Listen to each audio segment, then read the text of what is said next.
Այս հաղորդաշարը հովանավորվում է Ջոյս Մայերի ծառայության ընկերների և գործընկերների կողմից։ Ես չեմ կարողանում ոչինչ անել։ Դա չափազանց դժվար է, բայց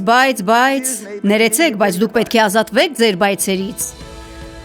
Ես Ջոյս Մայերն եմ և տեսել եմ, թե ինչպես է Աստծո զորությունը վերափոխել իմ կյանքը և նույնը կանի քեզ համար։ Սատանան իսկապես քրտնաջան աշխատում է, որ մեզ վրդովված պահի, ստիպի քեզ բարկանալ, ստիպի քեզ զայրանալ ինչ-որ մեկի վրա, հիասթափեցնի քեզ, անհանգստացնի։ Հիսուսը Հովհաննեսի 14:27-ում ասաց. «Խաղաղություն եմ թողնում ձեզ, իմ խաղաղությունն եմ տալիս ձեզ, իմ խաղաղությունն եմ կտակում ձեզ», ասվում է մեկ այլ թարգմանության մեջ։ Ոչ թե ինչպես աշխարհն է տալիս, ես տալիս եմ ձեզ իմ յուրահատուկ խաղաղությունը։ Աշխարհը կարող է խաղաղության մեջ լինել, երբ բոլոր հանգամանքները բարենպաստ են, բայց մենք կարող ենք խաղաղության մեջ լինել, երբ ոչինչ մեր կյանքում ճիշտ չի ընթանում, որովհետև մենք ունենք օգնական։ Մենք ունենք մեկին, ում կարող ենք խնդրել, որ վերցնի մեր խնդիրները և լուծում տա դրանց։ Ձեզ մի գաղտնիք եմ ասելու, գուցե չգիտեք սա, բայց դուք ունեք թույլտվություն վայելելու ձեր կյանքը, մինչ հաղթահարում եք ձեր խնդիրը։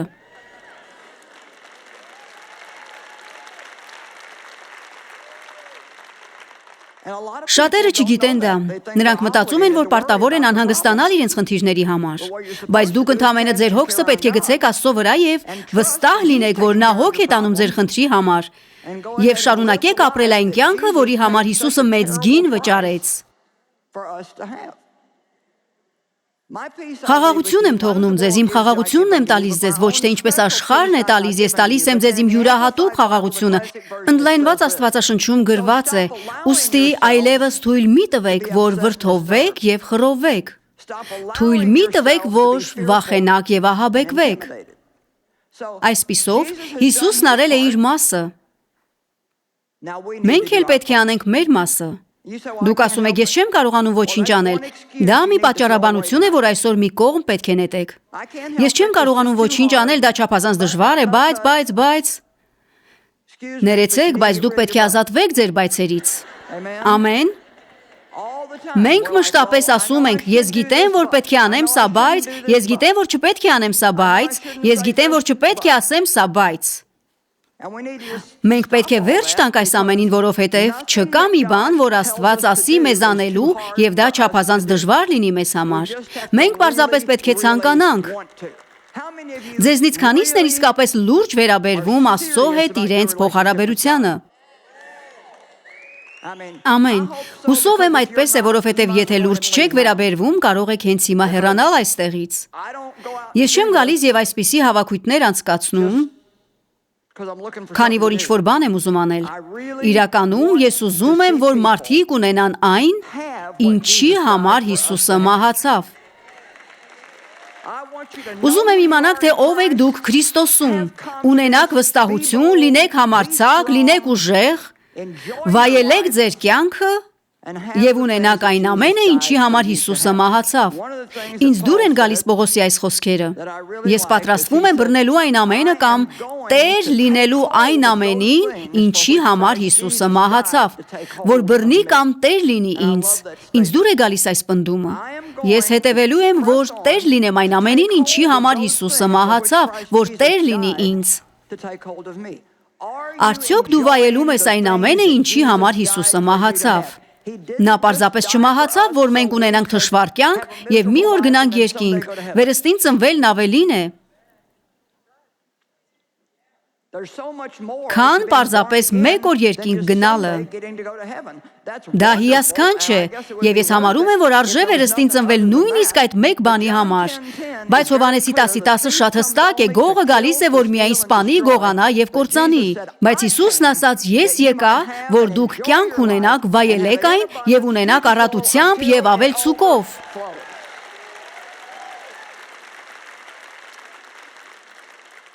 Հռոմեացիների 14:17-ում գրված է, որովհետև Աստծո արքայությունն ուտելիք և խմելիք չէ, այլ արդարություն, խաղաղություն, ուրախություն Սուրբ Հոգով։ Արդարություն նշանակում է, որ Քրիստոսի արյունով դու արդարացել ես Աստծո առջև, քո մեղքերը ներվել են, հարկ չկա, որ ապրես մեղավոր և դատապարտված, դու կարող ես ունենալ խաղաղություն, երբ ունես խաղաղություն, կարող ես ունենալ ուրախություն, այնպես, որ այս երեկո մենք կանդրադառնանք այս ամենին և կօգնենք, որ յուրաքանչյուրը մեծ առաջընթաց ունենա։ Երբ Դեյվը և ես սկսեցինք մեր ծառայությունը, առաջին 5 տարին մեր տանն անցկացրի աստվածաշնչյան սերտողություններ։ Դա իմ ծառայության սկիզբն էր։ Ես ամեն բան չգիտեի և պարզապես սովորում էի ինչ-որ բաներ։ Եվ սովորեցնում այն մարդկանց, որոնք գալիս էին աստվածաշնչյան սերտողություններին։ Մեր տանը ամեն երեքշաբթի երեկոյան շուրջ 25 մարդ էր հավաքվում։ Ես հավատարիմ էի դրան։ Այն ժամանակ ես ավելի քրտնաջան էի պարապում, քան հիմա։ Քանի որ հիմա գիտեմ ավելի շատ, քան այն ժամանակ, այնուհետև զգացի, որ պետք է դադարեցնեմ աստվածաշնչյան սերտողությունները և սկսեմ աշխատել մեր քաղաքում հիմնված մի նոր եկեղեցում։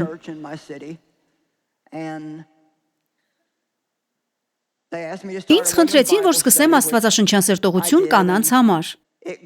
Ես սկսեցի, և մեր խումբը շատ արագ աճեց ու ընդլայնվեց։ Շաբաթական 400-ից 500 կին էր մասնակցում այդ հավաքույթներին։ Այնուհետև Աստված հասկացրեց, որ այդ աշխատանքը ինձ հետ ավարտում է։ Շնորհակալություն Տեր, որ ես պետք է տանեի ծառայությունը դեպի հյուսիս, հարավ, արևելք և արևմուտք։ Ես շատ հաստատություններ ստացա, որովհետև վախենում էի քայլանելուց։ Ես չունեի գումար, չունեի որակավորումներ, չկար մեկը, որ օգներ ինձ։ Ես ունեի Աստծուն։ Եվ ոչ ոք չէր ճանաչում ինձ հյուսիսում, հարավում, արևելքում կամ արևմուտքում։ Ես կարծես Աբրահամը լինեի, որին Աստված ասաց, որ հավաքի վրանը և գնա։ Բայց նա չասաց, թե ուր գնա։ Հենց այդպիսի զգացողություն ունեցա այն օրը, երբ դուրս եկա աշխատանքից։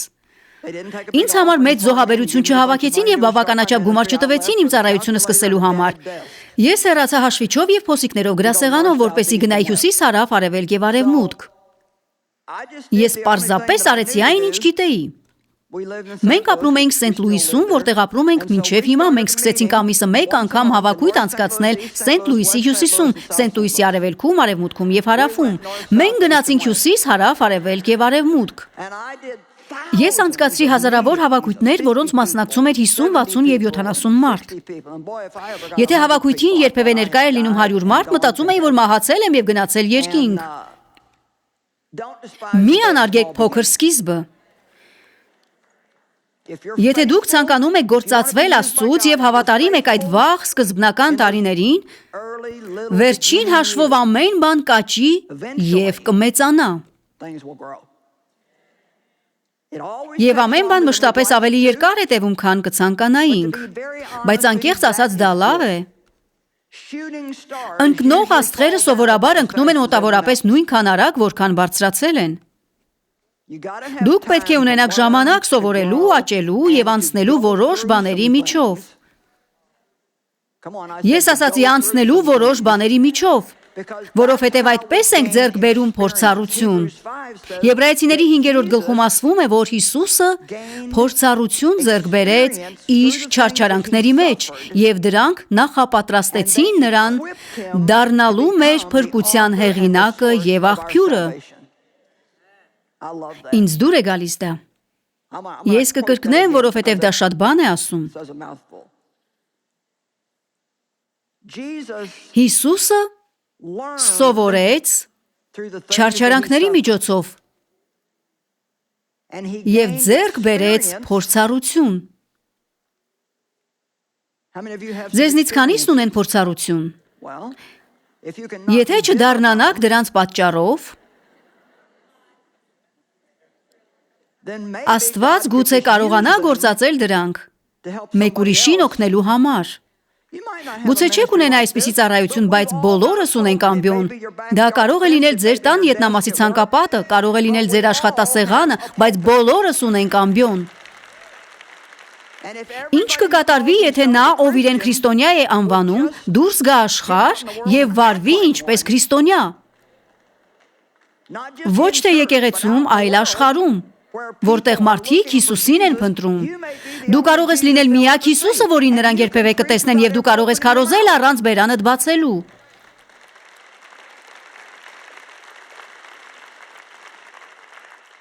Այսպիսով փորձառությունը Հիսուսին զինեց եւ նախապատրաստեց։ Ձեզնից ոմանք այժմ չեն գիտակցում դա, բայց դժվար ժամանակների միջով անցնելով դուք զինվում եք։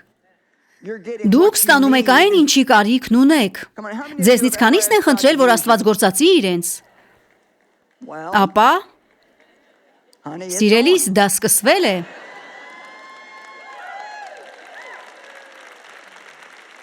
Մենք ասում ենք, «Օ, Աստված, ես հանձնում եմ ամենը»։ Իսկապես։ Շատ լավ, փորձեք դա եւ տեսեք, թե որքան լրջորեն եք տրամադրված։ Լրացուցիչ $10 նվիրաբերեք, ես չգիտեմ դրա մասին։ Գիտեք, մենք ուզում ենք հանձնել այն, ինչ ուզում ենք։ Բայց Աստված ուզում է խոր աշխատանք իրականացնել մարդկանց մեջ։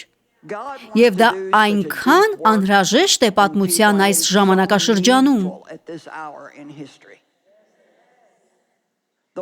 Աշխարհը ընդհանուր առմամբ չի հարգում մեզ։ Պատճառն այն է, որ շատերը պարզապես կրում են փոքրիկ քրիստոնեական զարդեր,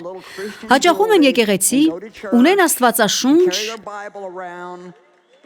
բայց իրականում չեն ապրում այն կյանքով, որը մարդիկ կարիք ունեն տեսնելու։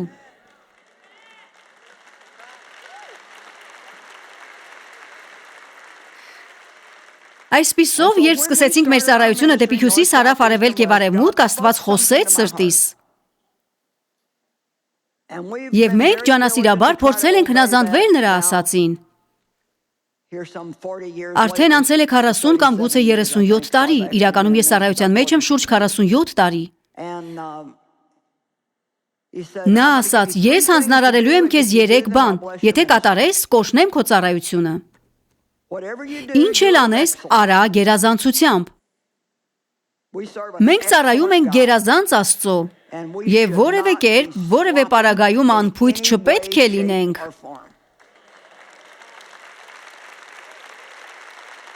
Եթե անելու ես ինչ-որ գործ, արա լավագույնս, որ կարող ես։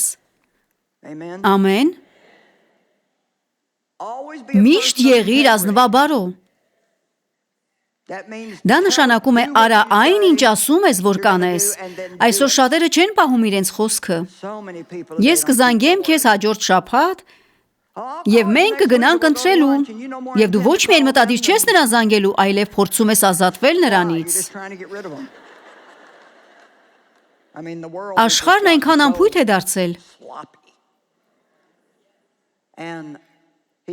Այնուհետև Աստված ասաց. հեռու պահիր վեճերը քո կյանքից, ամուսնությունից, ընտանիքից եւ ծառայությունից։ Դուք ասում եք, ինչու դա պետք է կարևոր լինի, որովհետև Աստված գործում է այնտեղ, որտեղ կա խաղաղություն։ Եվ այս երեկո դուք կտեսնեք, որ որտեղ կա միաբանություն, այնտեղ կա օծություն։ Իսկ եթե չգիտեք, թե ինչ է օծությունը, իրականում որդիս, որի 40 տարին արդեն լրացել է, ասաց, իմ բազմաթիվ տարիքակիցներ նույնիսկ չգիտեն, թե ինչ է օծությունը։ Այն Աստծո ներկայությունը եւ զորությունն է ձեր կյանքում, այն գործի է դնում ամեն բան։ Ես կարող եմ կանգնել այստեղ եւ խոսել ճիշտ բաներ, սակայն եթե չունենայի օծություն իմ կյանքում, բոլորդ կձանձրանայիք եւ տխուր իրավիճակում կհայտնվեիք։ Ինչու են մարդիկ այդքան հեռվից գալիս եւ ոմանք $15 են վճարում կայանատեղիի համար, որպեսզի լսեն մի կնոջ, որը կանգնած խոսում է։ Որովհետև Աստծո օծությունն է, որ կոտրում է մեր կյանքի շղթաները։ Բայց եթե ուզում եմ ունենալ այդ օծությունը իմ կյանքում, եթե դու ուզում ես ունենալ այդ օծությունը քո կյանքում եւ ուզում ես օրհնված լինել, ուրեմն պետք է սովորես ապրել խաղաղության եւ համերաշխության մեջ։ Եվ թույլ տվեք ասել, որ հարկ չկա, որ դուք համաձայն լինեք բոլորի հետ, որպեսզի ապրեք համերաշխության մեջ։ Դուք կարող եք սովորել համերաշխությամբ չհամաձայնել։ Դուք ունեք իրավունք ունենալու ձեր կարծիքը, բայց մշտապես չպետք է թելադրեք այն։ Ուզում եմ կրկնել, դուք ունեք իրավունք ունենալու ձեր կարծիքը, եւ ես պետք է հարգեմ ձեր կարծիքը ունենալու իրավունքը։ Մենք նման չենք, մենք ունենք տարբեր բնավորություններ, տարբեր կենսագրություններ։ Մտածում ենք տարբեր կերպ, երբեմն նույնիսկ միևնույն բանի վերաբերյալ։ Բայց Աստված ակնկալում է, որ մենք համերաշխ լինենք։ Մենք պետք է փնտրենք ուղիներ համերաշխ լինելու համար։ Իսկ դա հնարավոր է, պատրաստ եղեք լսելու այս բառը, խոնարհության միջոցով։ Շատ լավ։ Մեկ մարդ է ընդամենը մի փոքր ուրախ։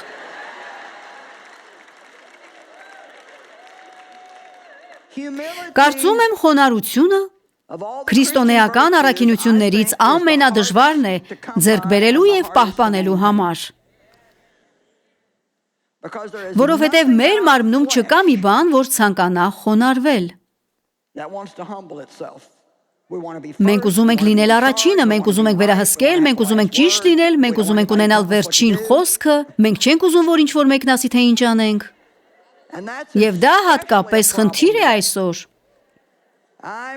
Մարդիկ չեն ուզում ենթարկվել։ Մի ասա, թե ես ինչ անեմ։ Եղել են դեպքեր, երբ մարդիկ եկել են այսպիսի քրիստոնեական հավաքույթի և ցանկացել են նստել այն հատվածում, որտեղ չի թույլատրվել, սակայն նրանք պնդել են, ոչ, ես կնստեմ այնտեղ, որտեղ ցանկանում եմ։ Դուք կարող եք դուրս գալ այստեղից, որովհետև ոչինչ չեք սովորի։ Դուք նույնիսկ չունեք բաց սիրտ որևէ բան սովորելու համար, եթե դա է ձեր վերաբերմունքը։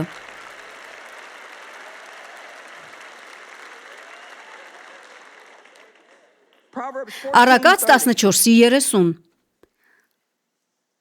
Հանդարտ, անխռով միտքը և սիրտը, պարզապես ընդունեք սա, հանդարտ, անխռով միտքը և սիրտը կյանք և առողջություն են մարմնին։ Առողջություն։ Գիտեք որքան մարդ է հիվանդ բարկության պատճառով։ Կամ որքան մարդ է հիվանդ մշտապես անհանգստանալու պատճառով։ Հիվանդություններն իրական են, բայց դրանց 85%-ի հիմնապատճառը սթրեսն է։ Դուք կարող եք ընդունել բոլոր դեղահաբերը, բայց դա նման է հարվածել խլուրդին խաղին։ Երբևէ տեսել եք դա։ Դուք հարվածում եք խլուրդին մի տեղում և այն դուրս է գալիս մեկ այլ տեղից։ Այնպես որ ինձ համար կարևոր է, որ այս երեկո հասկանաք, որ սա մի փոքրիկ հաճելի ուղերձ չէ, որի համար ես եկել եմ Օսթին, որպեսզի քարոզեմ։ Բայց ես ուզում եմ, որ Աստծո շնորհքով և Սուրբ Հոգու օգնությամբ ինչ-որ կերպ համոզել ձեզ, որ դուք պետք է ունենաք խոնարհություն, որպեսզի սպասեք Աստծուն և չփորձեք ինքներդ ստիպել, որ ինչ-որ բան իրականանա։ Երբևէ տեսել ենք, որ Հիսուսը կորցնի իր խաղաղությունը։ Ոչ։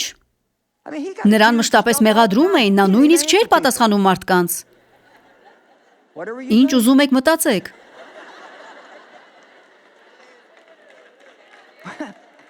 Ինչու ենք մենք մտածում, որ մշտապես պետք է փորձենք ապացուցել, որ մենք ճիշտ ենք։ Գիտեք, ճիշտ լինելը չափազանց գերագնահատված է։ Եկեք վստահենք Աստծուն այնքան, որ մնանք նրա հզոր ձեռքի տակ և թույլ տանք, որ նա բարձրացնի մեզ ճիշտ ժամանակին։ Եվ երբեմն դա պահանջում է լռություն։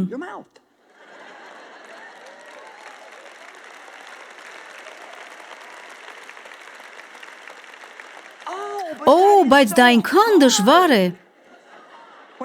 Երբ ինչ-որ մեկը մեղադրում է քեզ ինչ-որ բանի համար կամ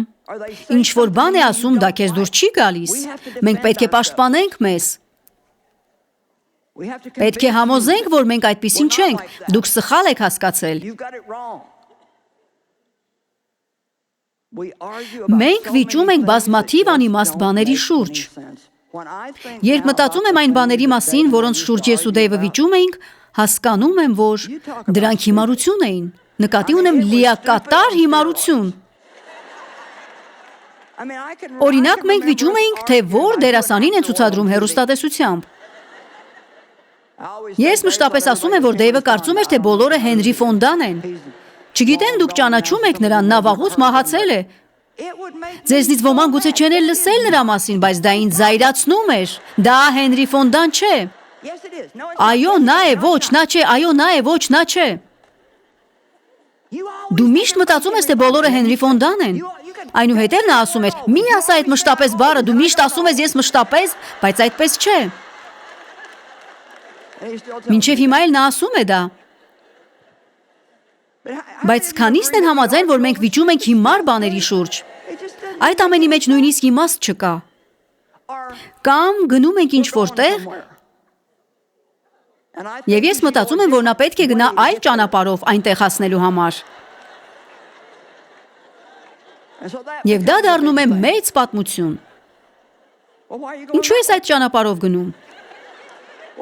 Ինչու պարզապես չեմ լռում եւ թողնում, որ նա գնա այն ճանապարհով, որով ուզում է։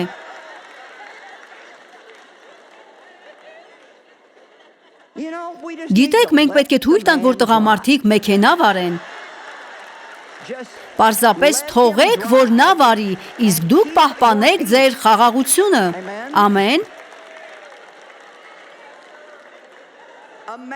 Տղամարդը չի ցանկանում, որ իրեն ինչ-որ բան ասեն, երբ ինքը մեքենայի ղեկին է։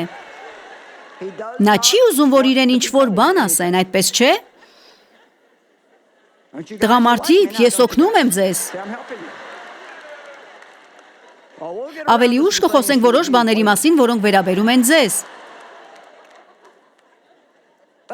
Ես պարզապես ուզում եմ դնել այս հիմքը, որպեսզի հասկանաք, թե որքան անհեթեթ է սա, որքան անօգուտ է սա, երբ աշխարհում այսպիսի լուրջ բաներ են կատարվում, եւ երբ Աստված այսքան հուսահատորեն մեր կարիքն ունի, որպեսզի ներկայացնենք իրեն այնպես, որ մարդիկ հարգեն եւ չկարողանան ժխտել։ Մարդիկ կարող են վիճել ձեզ հետ հազարավոր բաների շուրջ, բայց ինչ-որ բան կփոխվի, երբ կարողանաք դուրս գալ աշխարհ եւ պարզապես վարվել սիրով։ Միթե Հիսուսը չասաց. «Նոր պատվիրան եմ տալիս ձեզ, որ իրար սիրեք, ինչպես ես սիրեցի ձեզ»։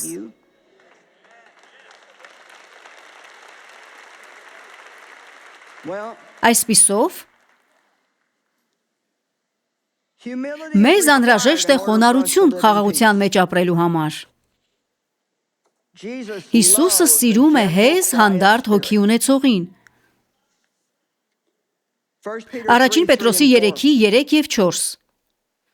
Որ ձեր զարդարանքը չլինի դրսից մազերի հյուսելը եւ ոսկեղեններ շարելը կամ շքեղ հանդերձներ հագնելը։ Եվ դա չի նշանակում, որ դուք չպետք է կրեք զարդեր, հագնեք հագուստ կամ հարդարեք ձեր մազերը։ Խոսքն այն մասին է, որ դուք շատ ժամանակ եք հատկացնում մեկըդ մյուսի վրա տպավորություն գործելու համար։ Հիմա կանայք ասում եմ սա սիրո հոգով, այնպես որ հենց այդպես էլ ընդունեք։ Եթե տնից դուրս գալիս հոգևորապես պատրաստվելուն հատկացնենք նույնքան ժամանակ, որքան հատկացնում ենք արտաքին տեսքին, կարիք կա շարունակելու։ Ես այսպիսի տեսք չունեմ, երբ արթնանում եմ։ Ես ստիպված եմ աշխատել երկար այս տեսքն ունենալու համար։ Կա նաև մյուս կողմը, կան մարդիկ, որոնց նայելիս ասում ես, այս առավոտ հայելու մեջ չես նայել։ Բայց այս ամենը մի մասն է նրա, թե ինչպես ենք ներկայացնելու Աստծուն եւ ինչպես ենք ապրելու նրա առջև։ Հուսով ենք, որ վայելեցիք այսօրվա հաղորդումը։ Խնդրում ենք կապ հաստատել մեզ հետ կամ այցելել joycemeyer.org կայք ձեր աղոթքի խնդրանքները փոխանցելու կամ մեզ հետ համագործակցելու համար։ Այս հաղորդաշարը հովանավորվում է Joyce Meyer-ի ծառայության ընկերների եւ գործընկերների կողմից։